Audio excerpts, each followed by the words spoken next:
오늘 말씀에서 그런 적이라고 연결사가 붙어 있습니다. 그런 적, 이 말은 바로 앞에 말씀 우리가 연결시켜 보면 되겠습니다.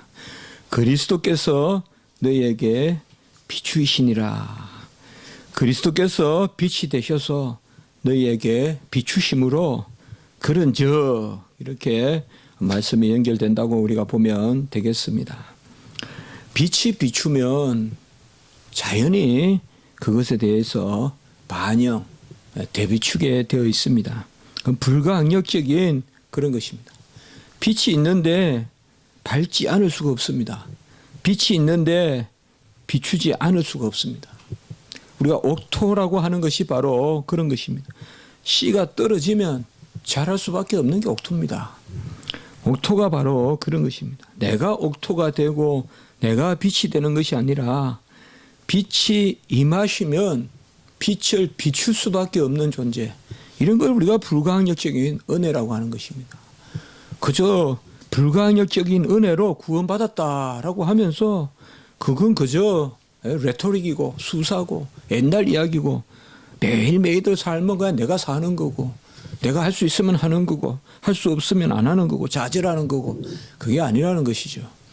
우리는 항상 빛이, 그래서 15절에 오늘 너희가 어떻게 행할지를 자세히 주의하여, 이 말씀을 우리는 어떻게 행한다 이러면 보통 우리가 행태를 따져보면 지식이 있고 또 의지가 있고 행위가 있고, 대체로 이런 것을 우리가 행위의 요소다. 저도 법대 다닐 때도 보면 이런 것을 배웁니다. 그래서 민법에도 행위의 의미가 뭔지 아주 중요하게 길게 다루고, 형법에도 행위의 의미가 뭔가, 그래서 법률 행위니 행위, 그런 책임 행위니 또 행위 책임이니 이런 여러 가지 이야기들이 있습니다. 바로 여기도 어떻게 행할지를 알아 하면 내가 지식을 가지고 의지를 가지고 행위까지 이르는데, 이 과정을 오늘 이 말씀을 통해서 우리가 그저 윤리적으로 어떻게 행한다 이러니까 내가 어떻게 지식을 얻고 또 내가 어떻게 의지하고 그래서 끝내는 행위에 이르고, 물론 그 중간에 한 가지가 이제 양심이라는 게 또 우리에게 주어졌습니다. 이게 인간의 그런 영혼의 요소들인데요.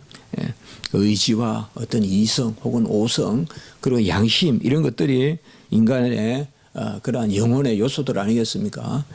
그런데 그런 적이라는 말이 잘 연결이 돼야 돼요. 그리스도께서 너희에게 비추심으로 너희가 어떻게 행할 것을 자세히 주의하라. 이게 아주 중요한 그러한 우리의 말씀인 것입니다. 그리스도가 우리에게 비추심으로 어떻게 할 건지, 우리가 뭘 알고 우리가 뭘 의지하고 우리가 끝내는 행위에 이루고 하는 그러한 어떤 행위의 전 과정 일생이 나에게 놓여져 있는 것이 아니라 그리스도께서 우리에게 비추심으로 어떻게 할 것인지 너희들이 생각하라. 아주 엄지에 빛이 비추면 난리가 나죠. 난리가 납니다. 막 그저 그냥 엄지 식물들, 그런 생물들이 빛이 들어오면 난리가 나죠. 도망칠 건 도망치고. 그러나 싹 정리가 되죠. 우리의 심령도 어떻게 보면 그런 것입니다. 내가 어두운 가운데 있으면서 내가 스스로 버덕버덕거려서 무슨 빛을 만들어내고 이런 게 아니라 그리스도의 빛이 쫙 쪼이니까 갉아먹고 음해하고 시기하고 내 마음에 정말 갈갈거리는 어떤 그러한 어둠에 속한 것들이 싹 그냥 도망치고 말이죠. 싹 없어져. 바퀴벌레가 빛이 들어오면 싹 없어지잖아요, 놀다가. 그 마찬가지라 이 말이에요. 빛이 우리에게 임하니까 어떻게 행할지. 그러니까 우리는 먼저 하나님의 은혜가 내게 임하여서 하나님이 나를 구름기둥 불기둥으로 움직여 다니시니까 내가 어떻게 할 건지. 우리는 이런 것을 한번 제가 믿음을 나누면서 이 단어를 자주 표현하는데요. 칼빈의 기독교 강요의 그 믿음을 저번에 우리 3주제 할 때도 제가 하면서 참 제가 그 은혜가 참 되던데요. 보니까 믿음을 쭉 다 다루어 보니까 칼빈의 기독교 강요가 꽤 길게 나오는데, 또 제가 또 최근에 번역도 했습니다만 이제 지금 번역하고 있는데요. 번역을 다 마쳤는데 이 믿음 부분을 딱 한 단어가 가장 기억에 떠오르다. 패시비티, 수동성이다. 이 말, 수동성. 거룩한 수동성이다.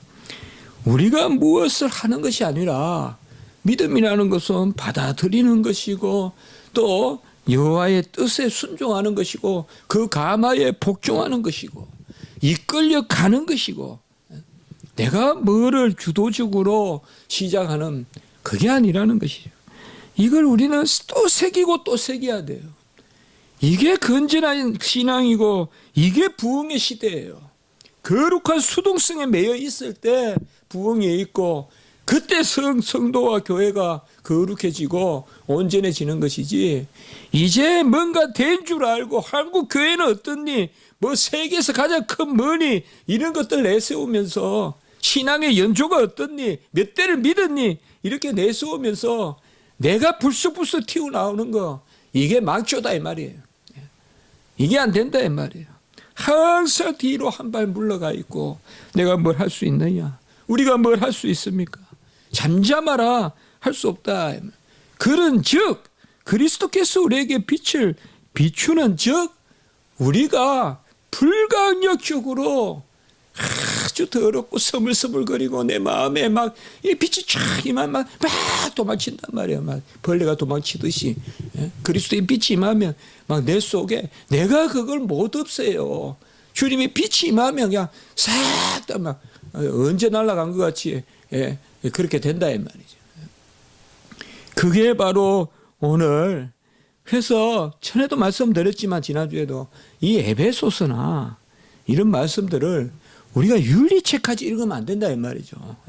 어떻게 행할지를 이라니까 할 수 있어요. 자신감을 가지세요. 담대함을 가지. 담대함도 주님이 주시는 불가항력적인 은혜 가운데서 이끌려가는 가운데 생기는 그게 담대함이지, 내가 불쑥불쑥 튀어나와가지고 그거는 그냥 세상의 행동 요령을 그냥 익혀가지고 교회 와서 하려고 하는, 그게 정말 가장 힘든 거예요. 교회에서요. 세상 하는 방식대로 그냥 교회 와서 나는 리더십이 있다 그러면 교회에서도 리더가 되는 줄 알고 있고, 그게 안 된다 이 말이에요. 교회에서는 기도하고 의지하고 여호와의 말씀을 붙들고 기다리고 이런 사람들이 열심히 있는 사람이고, 바로 그런 사람같이 해서 지혜 없는 자같이 하지 말고 지혜 있는 자같이. 참 하나님의 말씀이 오묘한데, 우리가 이틀 전에 예배 때 잠언 29장에 지혜로운 자가 누구냐, 그렇게 이야기했죠. 지혜로운 자가 누구냐. 그 세 가지를 마지막 결론으로 했죠. 이틀 전에. 첫째로는 여호와만을 의지하는 자다. 둘째로는 여호와께 은혜를 구하는 자다. 셋째로는 바로 묵시를 받아서, 그러니까 묵시가 없으면 사람이 방자히 행하거니와 율법을 지키는 자에게는 복이 있느니라. 18절. 참 아주 귀한 말씀 아닙니까? 이 세 가지가 지혜로운 자다. 뭐 지혜로운 자나 지혜 있는 자나 사실상 같은 말씀 아니겠어요? 그래서 우리가 이틀 전에 나눴던 거, 그때도 역시 뭐라고 했습니까? 내가 지혜가 있는 것이 아니라 지혜는 하나님께 속한 것이고, 지혜가 뭐라고 우리가 관념적으로 정의할 수 없다. 지혜는 우리에게 임하여서 우리를 감화시켜서 우리가 아멘 할 때 곧 지혜가 뭔지 그 자체를 가지고 우리가 사변적으로 접근할 수 없고, 바로 지혜로운 자가 누구냐. 우리가 하나님의 은혜를 받으면 지혜가 있고 또 내 마음의 감동. 그래서 지혜 자체를 묵상하기보다 지혜로운 자, 우리에게 베푸신 하나님의 은혜를 묵상하자. 그렇게 우리가 금요일 우리가 기도 사경회 때 나눈 적이 있습니다. 저는 여기 말씀도 바로 그렇게 봐야 된다고 생각해요. 이 그런 즉이라는 이러한 우리가 부사를 잘 붙들어야 돼요. 뭐 이런 말씀 드리긴 뭐하지만 이런 것들이 우리가 개혁신앙이고 더 말만 개혁신학이고 이런 구절을 가지고 그냥 윤리적으로 해석해버리고 이런 구절을 가지고 그냥 어떻게 행할지 뭐 결단하라 그러고 어떻게 행할지 마음을 다잡으라 그러고 자꾸 어쨌든 우리 안에 선문가 자꾸 요소를 끄집어내는 것이 아니라 그런 적이란 말은 그리스도께서 빛이 되시고 우리는 빛을 불가항력적으로 비추는 자일 뿐이다. 여기에서 지혜 있는 자가 있고 이것을 거부하면 지혜 없는 자다 이 말이에요. 오늘 15절에 지혜 있는 자같이 하란 말이 뭐냐 이 말이죠. 빛이 나에게 비치니까 그것을 어떻게 잘 대비출지 그걸 찾아내는 것이 바로 지혜 있는 자다. 아무것도 알 수 없어요. 그러나 하나님은 능력이 있어요. 능력이 있어요. 우리가 무슨 생업을 하고 우리가 무슨 땅을 파고 우리가 무슨 연구를 하고 책을 쓰는 것도요. 절대 제 계산으로 안 돼요. 저는 그거 배웠어요. 하나님이 기적적으로 하시는 일이 있어요. 그냥 한 줄 한 줄 해보는 거예요. 하다 보면 놀랍게 하나님이 이루세요. 하나님이 하신다는 어느 순간부터. 그때 하시지만은 하나님이. 지혜 있는 자가 누구냐. 잘 비추는 것, 대비추는 것. 빛이 임하면 내가 어떻게 그걸 반사할 것인지 이게 지혜로운 사람이지. 내가 빛이라고 생각하면서 끙끙 앓고 교만하거나 절망하거나 이 둘 쪽을 그냥 왔다 갔다 하면서 교만하지 않으면 절망하고 절망하지 않으면 교만하고 여기 왔다 갔다 하는 것이 아니라 우리는 그저 평강 가운데 그에게 맡기는 가운데 이런 것이 바로 지혜 있는 자다. 이게 우리 뭐 지혜 있는 자고 자문으로 말하면 장 그 호크마 바로 어제 지난주에 봤듯이 뭐 자문 계속 나오지만 계속 우리가 자문에서 나눈 게 그거잖아요. 자문의 호크마는 생명의 지혜고 생명의 지혜는 하나님께 딱 들어붙어 있어서 하나님의 말씀을 받고 비추는 그게 바로 묵시라고 했잖아요. 묵시는 무슨 신비주의적으로 뭐 새로 신비주의자들 같이 이 시대에 계시를 받았다 그런 게 아니라 살아있는 하나님의 말씀으로 내가 하나님께 들려주는 하나님이 주시는 그 말씀을 내가 생명의 말씀으로 받는 그게 묵시죠. 그게 하박국서에 나오는 묵시죠. 그게 잠언에 나오는 묵시죠. 그런 묵시, 그런 것을 받는 사람이 바로 지혜로운 사람입니다. 또 여기서 우리는 그렇게밖에 말할 수가 없어요. 잘 누리고 잘 받아들이는 그게 지혜로운 사람이고 거기에서 부지런함이 나오고 거기에서 성실함이 나오고 거기에서 바로 착하고 충성된 종이라 그렇게 칭찬을 받는. 분명히 하나님은 살아계시고 역사하시기 때문에 우리의 이런 것들을 하나님이 보시는 것입니다. 이 가운데 세월을 아끼라 때가 악하니라 라고 이렇게 말씀하고 있습니다. 아까도 그만 말씀을 드렸지만은 시간을 아끼라 이것은 뭐 언제든지 세상에서 하는 이야기죠. 같은 시간이 있지만 어떤 사람들은 1시간을 10시간으로 쓰고 20시간으로 쓰고 어떤 사람은 1시간이 있어도 그저 시간이 있다 길다 짧다 헤아리기만 하지 실제로 누워서 잠자고 있다. 인생이 짧다 하면서 누워서 잠이나 자면 그 인생이 뭐예요? 그러나 사실상 인생이 짧다 길다 안 하면서도 열심히 일하고 열심히 살면 그건 세월을 아끼라. 이것은 부지런하라라는 말과도 통하는 것입니다. 왜 때가 악하니라 라고 이렇게 말씀했을까요? 이것은 종말의 때에 하나님이 우리에게 마땅히 행할 일을 주시고 그 일을 우리가 착하고 충성된 종으로서 감당하라라는 그런 말씀입니다. 여러 이론이 있고 여러 생각이 있지만 일을 해보면 알아요. 누가 부지런한지 일을 해봐요. 일하기 전에 몰라요. 부지런한 사람이 있어요. 부지런한 사람. 물론 능력이 있고 부지런하면 가장 좋지만 최악은 능력이 있어도 부지런하지 못한 사람이 최악이에요. 능력이 없어도 부지런하면 해요. 개미같이 벌가같이 말똥구리 새똥구리 같이 계속 움직이면 집을 짓고 새와 같이 부지를 하는, 하루 종일 쪼아먹고 하루 종일 날아다니면 그 새도 큰 집을 짓고 살아요. 그게 우리의 교훈이에요. 아무리 뭐 이 말 저 말하고 뭐라 해도 게으른 사람은 안 돼요. 게으른 사람은 그게 다예요. 그게 다예요. 헤아리는 게 다예요. 그 이상 표가 나치나지 않아요. 세월을 아껴야 돼요.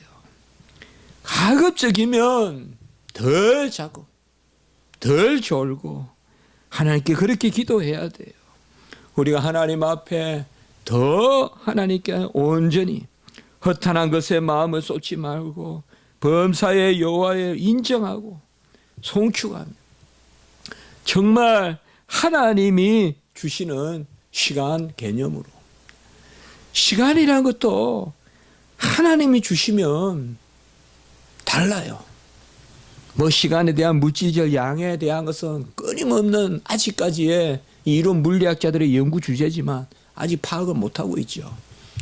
그러나 하나님의 시간이 카이로스는 분명히 우리가 하나님 앞에 길게 사용되기도 하고, 1000년이 하루 같고 하루가 1000년 같다고 한 것이 그저 은유적 상징적으로만 들을 것이 아니라 성도들에게는 하루가 1000년 같은 그러한 역사도 일어나는 것입니다.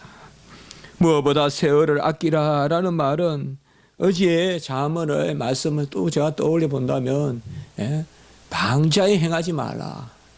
바로 내 뜻대로 내 소견대로 행하지 말고 하나님의 구속사적인 시간 가운데서 우리가 일을 감당하라라고 이렇게 말하고 있습니다. 절대적인 물리적인 시간이 아닙니다. 세월을 아끼라는 것은 하나님이 우리에게 이 땅에 허락하신 그 시간을 귀하게 여기고 쪼개서 사용하라는 것입니다. 그리고 17절에 보면 어리석은 자가 되지 말고 주의 뜻이 무엇인지 이해하라라고 이렇게 말하고 있습니다. 이것도 역시 우리가 어떻게 이해합니까? 이런 말씀을 두고 여러 학파들이 있고 여러 입장들이 있죠. 우리는 역시 믿어서 하나님의 말씀을 받음으로, 다음 주에 나오지만은 성령 충만, 이런 것이 바로 오늘 17절에 주의 뜻이 무엇인지 분별하고 이해하는 이 지혜로운 자입니다. 결국 이 부분도 우리가 수동성에 들어가야 됩니다. 다시 찾아내야 돼요. 한국교회가 이 키워드를 찾아내야 돼요. 뭔가 표현하기는 어렵지만 이 수동성이 많이 없어졌어요. 어떻습니까? 한국교회의 30년 전 모습, 20년 전 모습과 지금의 모습이 어떻습니까? 다른 건 다 놔두고라도 이 거룩한 끌려감이 없어요. 끌려감이 부족해요. 이 수동성이 부족해요. 뭔가 이 끌리듯이 새벽을 깨우면서 야음을 깨우면서 가는 그러한 발걸음이 부족해요. 내가 헤아림만 있고 내가 튀어나온만 있고 내가 편한 게 신앙이고 내가 편하면 예배 드리고 내가 편하지 않으면 예배 빠져도 되고, 다 이성적으로 생각해서 말만 배울 때만 그냥 예배는 어떻다라고 이야기하지 그때 그냥 편리한 대로 따라가는, 이게 어떻게 수동성이에요. 하나님이 명했으면 하나님이 하라 했으면 억지라도 몸을 끌고라도 해야 되는 거지, 이리 따지고 저리 따지고 하면서 뭐 그게 하나님이 우리를 이렇게 힘들게 하시는 하나님이냐 하면서 온갖 걸 다 내세우면서 그게 한국교회가 안 되는 거란 말이에요. 지금 실용주의가 뭡니까? 배금주의가 뭡니까? 세속주의가 뭡니까? 편리주의예요. 편리주의. 데카르트 이후에 인간이 생각하는 대로 좋은 대로 사는 거, 소견대로 행하는 거, 방자히 행하는 거, 그것이 바로 어리석은 자요. 우리는 내가 스스로 깨달으려고 하지 말고 정말 우리가 기도하고 다른 거 없어요. 신앙생활 하려고 그러면 그냥 어린아이같이 찌르면 그냥 즉시 찔리는 대로 살면 돼요. 그 다음에 문제가 따진단 말이에요. 그러나 하나님은요, 우리에게 찔러주세요, 먼저. 너 이렇게 해야 돼. 그만, 그래 놓고는 그 다음 생각이 문제예요, 우리가. 그때는 받아요. 그러나 그 다음 생각이 문제예요. 몰라요. 제가 믿음이 적어서 그런지 몰라도, 어떤 경우는, 저 같은 경우는 보면 오히려 그냥 기도하는 게 오히려 더 그냥 것들을 장려돼요. 이 말이 역설같이 들릴지 몰라도요. 기도하면서 자꾸 재고 따지고, 할 수 있니 없니 한다면 딱 첫 마음을 주실 때 하면 되는데 말이죠. 따질 것도 없는데 말이죠. 당연히 해야 될 건데 말이죠. 바로 주의 뜻이 무엇인지 이해하고 어리석은 자가 되지 말라. 어리석은 자는 바로 15절에 지혜 있는 자와 같은 말씀입니다. 오늘 말씀에서 우리가 한 가지 생각할 수 있죠. 이 사도 바울이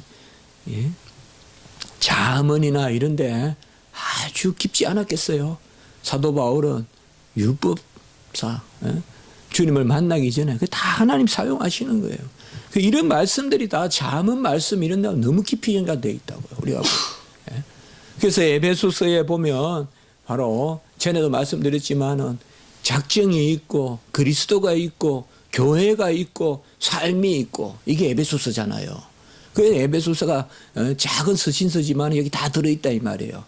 창세전에 작정이 있고 1장에 그리고 2장부터 그리스도, 그리스도가 그래서 이제 벽이 허물어지고 그리고 교회가 나오잖아요. 머리신 그리스도를 지체들의 연합 교회가 있고 그에게로 자라갈지라. 그 다음에 뭐예요? 삶이 나오잖아요. 지금 이제 삶의 부분이잖아요.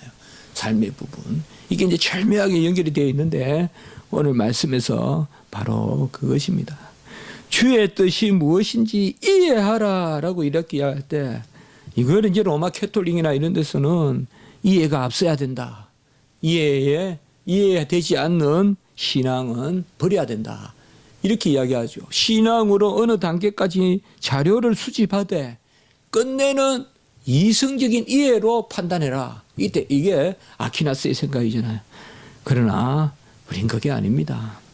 끝까지 우리는 주의 뜻이 무엇인지 이해하라. 이것은 믿음으로.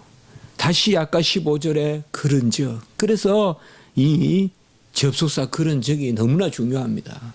그런즉을 싹 빼버리고 15절부터 21절 또 앞으로 나오는 아내와 남편의 이야기 또 쭉 나오지 않습니까? 또 이제 우리가 6장에 가면 아버지와 아들의 이야기 계속 나오잖아요. 이제 이게 에베소서에. 그런즉 이게 중요한 거예요. 오늘 15절에. 이 그런즉 그리스도께서 우리에게 비추시기 때문에 우리는 비추지 않을 수 없기 때문에 빛이 임하면 밝지 않을 수가 무슨 재주로 빛이 임하는데 밝지 않을 수가 있어요. 불가항력적으로 빛이 임하면 밝아질 수밖에 없기 때문에 우리가 어떻게 살아야 되느냐. 이것을 가지고 어떤 가정 문제 또 부자 간의 문제 이런 문제들을 우리가 봐야 되는 것입니다. 우리는 믿음으로 이해에 이르는 것이지 이해로 믿음에 이르는 것이 아닙니다. 그러므로 무엇보다도 우리에게 알려주시옵소서. 이게 지혜 있는 자고 또 자문을 다시 생각하면 지혜로운 자고 다 같은 말이죠. 알려주십시오. 깨닫게 해주십시오. 알려주시면 어린아이 같이 그냥 하겠습니다.